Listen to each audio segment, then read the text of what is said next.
So hello everyone, welcome back to my YouTube channel CA learners. तो आज की video है सारे ही सीए इंटर नवंबर 23 स्टूडेंट्स के लिए। और आज की वीडियो है ना बहुत ज़्यादा गेम चेंजिंग होने वाली है, डेफिनेटली सभी के लिए। तो वीडियो स्टार्ट करने से पहले हम देखते हैं कि अभी जो भी स्टूडेंट्स है ना वो 3 कैटेगरी में डिवाइडेड है। फर्स्ट कैटेगरी उन स्टूडेंट्स की है जो कि ऑलमोस्ट प्रिपेयर्ड है, मतलब उनको बहुत ज़्यादा कॉन्फिडेंस है, उनका हर चीज़ जो है वो प्लान के हिसाब से चल रही है, उनके स्केड्यूल के अकॉर्डिंग वर्क कर रही है, कंसिस्टेंसी से वो अपनी पढ़ाई कर रहे हैं।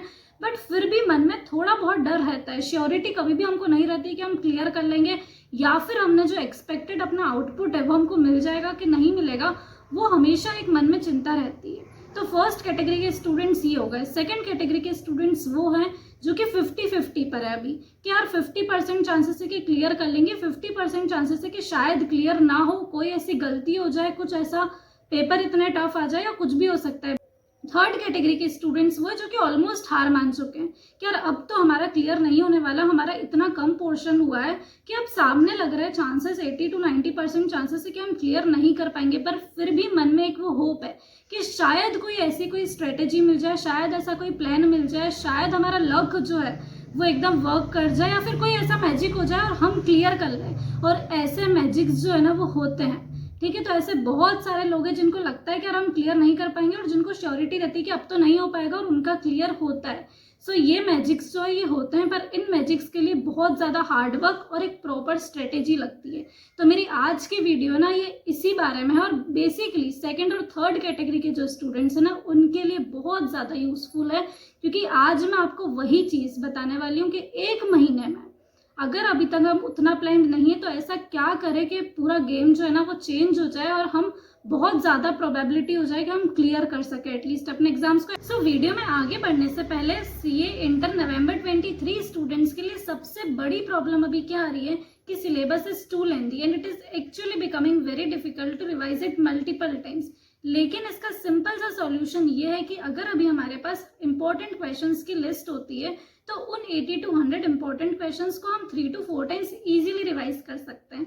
और इसीलिए स्टडी बडी क्लब आपके लिए लेकर आ गए हैं इंपॉर्टेंट क्वेश्चंस एंड आंसर्स की लिस्ट, जिसको बनाया गया है based on the last 6 to 9 attempts MTPs RTPs question papers को इवेलुएट करने के बाद ही, और जिससे कि आप एक्सपेक्ट कर सकते हैं 70 to 80 मार्क्स वेरी इजीली।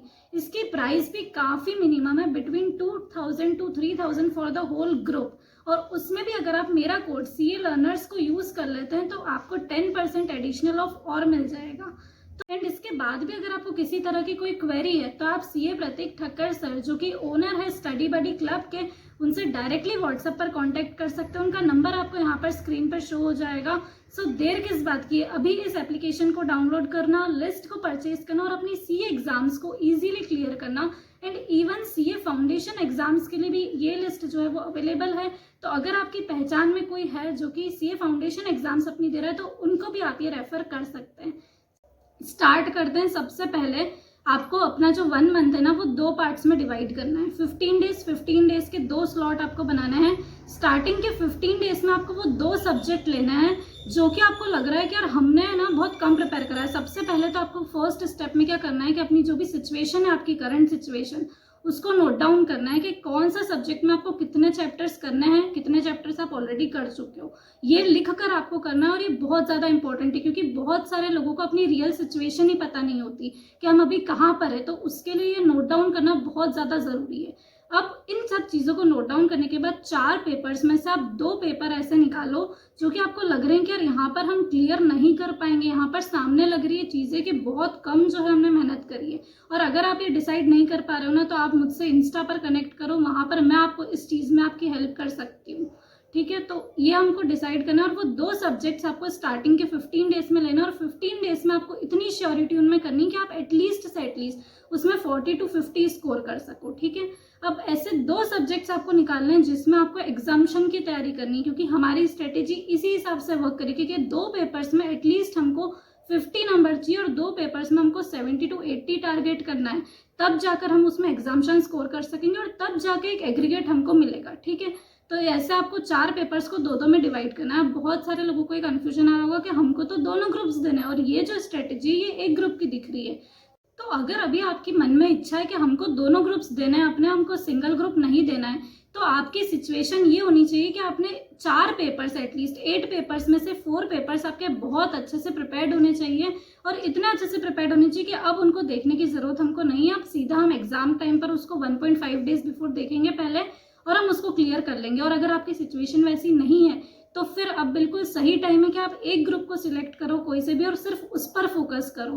क्योंकि क्या होगा कि दोनों ग्रुप में अगर ऐसी हालत रहेगी ना तो एक भी क्लियर नहीं हो पाएगा और फिर आगे बहुत दिक्कत हो जाती है। तो एटलीस्ट हमको ये श्योरिटी करनी है कि हमारा एक ग्रुप एटलीस्ट इस बार क्लियर हो जाए, अगर हमारी ऐसी सिचुएशन है तो। क्योंकि बहुत ज़्यादा लालच करना भी सही बात नहीं है, प्रैक्टिकल स्ट्रेटेजी एक रखना बहुत इंपॉर्टेंट है। तो एक ग्रुप हम अभी प्लान कर रहे हैं, ठीक है।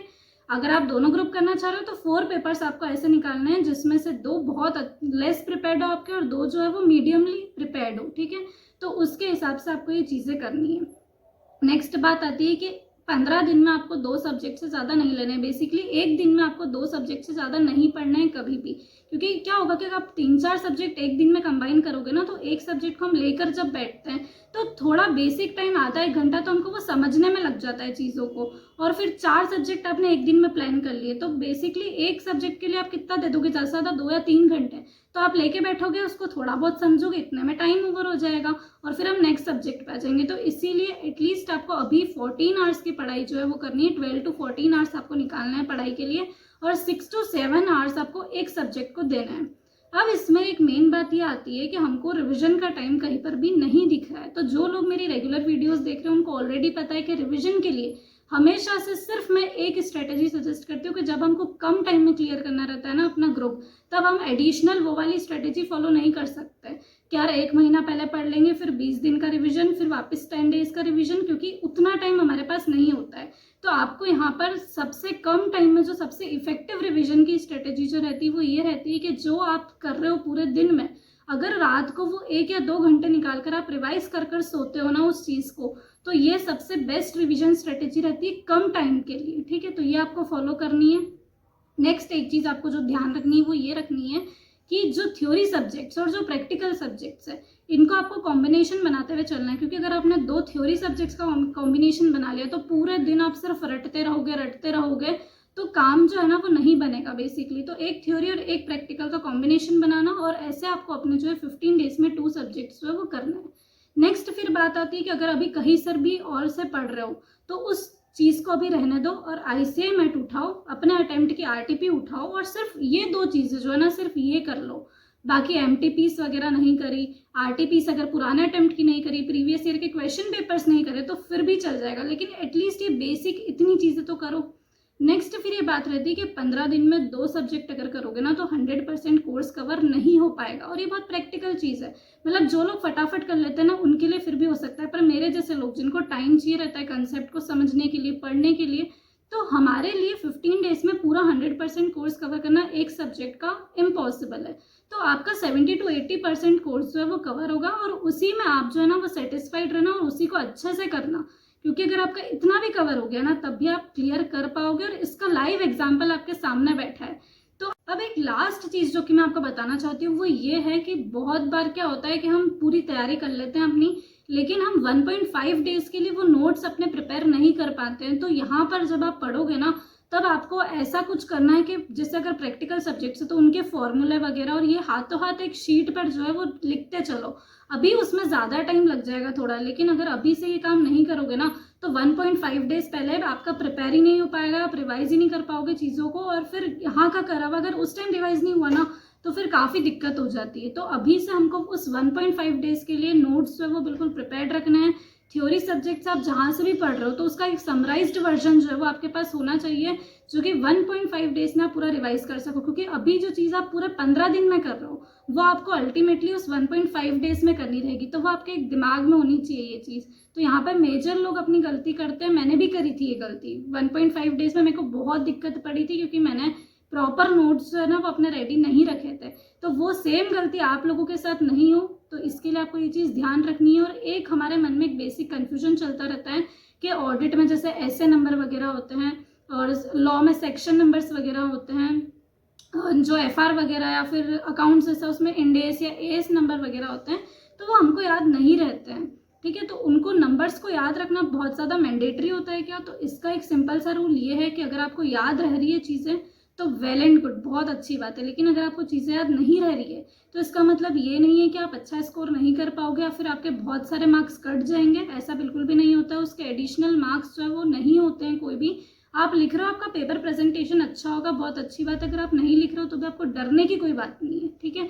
तो इस तरह से आप बिल्कुल सेफ साइड में रहकर बहुत कम मेहनत कर कर, अभी मतलब बहुत कम टाइम में मेहनत कर कर आप बहुत अच्छा स्कोर कर सकते हो। लेकिन बस आप एक चीज़ ध्यान रखना कि अब जो भी पढ़ रहे हो ना, कंसिस्टेंसी से पढ़ लो तो हो जाएगा कोर्स कवर, ठीक है।